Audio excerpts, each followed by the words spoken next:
Hello বন্ধুরা, আসসালামু আলাইকুম। আমরা আজকে গেতেছি কক্সবাজার থেকে ডাইরেক্ট চট্টগ্রাম। আর চট্টগ্রাম গেলে তো আমরা পিলপিলতে যাই না, তার জন্য আঙ্গুরে নেবো একটা বাসে ওঠার জন্য টিকিট কাটতে হবে। আপুরে টিকিট কাটবার পাঠাইছি, তারপরে ওরা দ্বারা করে 4 জনের নিকে সাইডের টিকিট কেটে রেডি।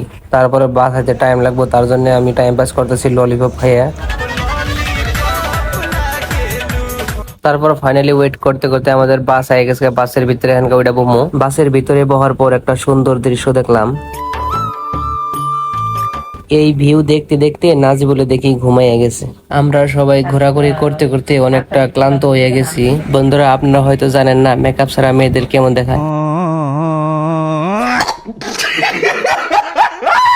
দেখেন দেখেন মেকআপ ছাড়া কেমন দেখায়। মেকআপ নেয় না আজকে।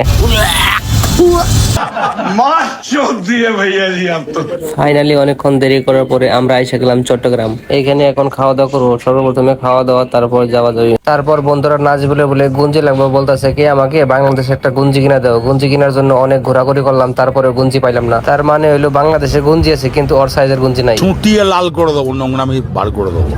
যাই হোক বন্ধুরা, আমরা যাবার সাদেক, কিন্তু সাদেক গেলাম না, মন টানলো না কেমন জানি। তারপর বেশি দেরি না করে গাজীপুরের টিকিট কেটে গাজীপুরে বললাম। গাজীপুরে পা রাখতে না রাখতে অ্যাক্সিডেন্ট। তারপরে এনে বেশি দেরি না করে আমরা নিয়ে নিলাম একটা পিলপিলি। আর আমাদের রিসিভ করার জন্য আছে বড় ভাই আর ছোট ভাই। তারপরে হঠাৎ করে একটা বস্তু দেখলাম।